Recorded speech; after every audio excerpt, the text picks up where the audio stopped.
Today, Bitcoin plunged below 103K amid global turmoil. And that same chaos is fueling a wave of massive Bitcoin treasury buys by public companies. This isn't just a dip. It's a story of fear, strategy, and a new kind of gold rush. Stay tuned. Today is the 13th of June, and this is your Digital Finance Daily News. In the early hours of the morning, Bitcoin plunged below 103K, sending shockwaves across the crypto space. Of course, a rapidly escalating geopolitical crisis. Tensions between Israel and Iran boiled over again, with reports of drone attacks, retaliatory missile launches, and a massive military buildup along strategic borders. Global markets responded with fear, and crypto was not spared. Traditionally, some investors turn to Bitcoin in times of uncertainty, hoping it behaves like digital gold. But what we're seeing right now is different.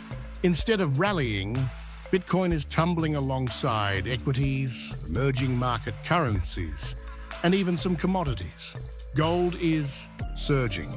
Bitcoin is bleeding. So what happened to the safe haven narrative? Some analysts argue that Bitcoin still hasn't matured into a reliable macro hedge. Others say that institutional investors are taking profits after Bitcoin's parabolic run earlier this year, with some rotating capital back into dollar-based assets or commodities. But there's a more nuanced story forming underneath the panic, one that goes far beyond price charts and short-term volatility. Let's rewind to the last few weeks. While Bitcoin was climbing toward its previous highs, a quiet trend began to emerge.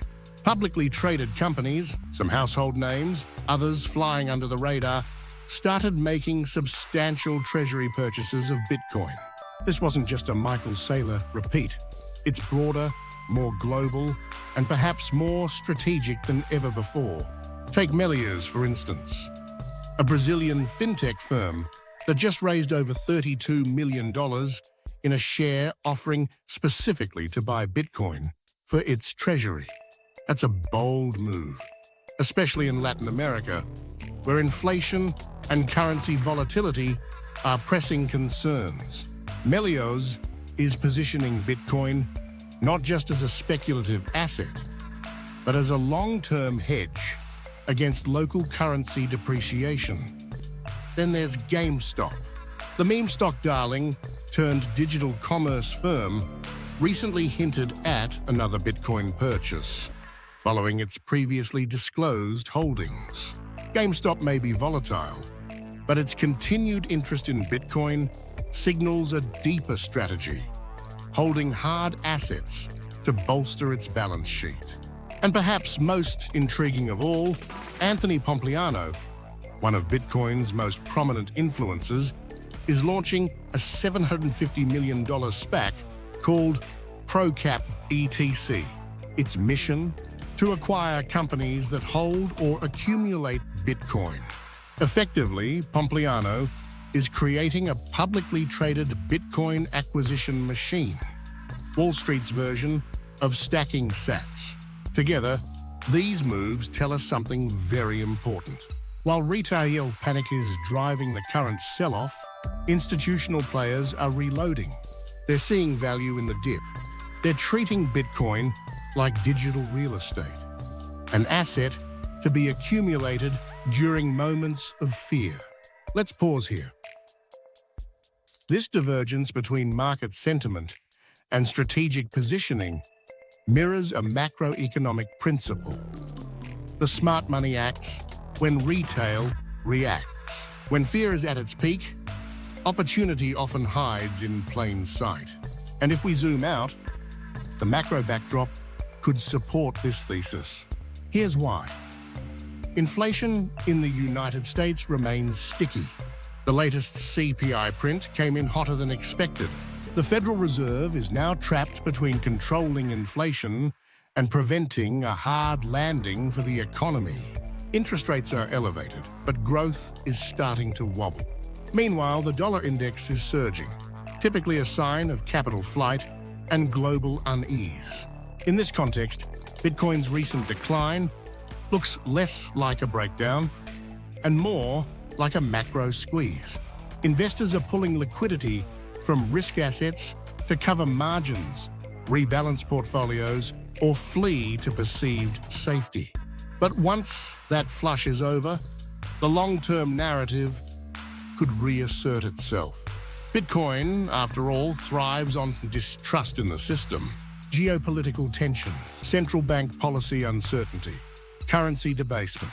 All of these factors fuel the Bitcoin thesis, not in the short term, but in the medium to long term. And we're starting to see this perspective trickle into mainstream finance.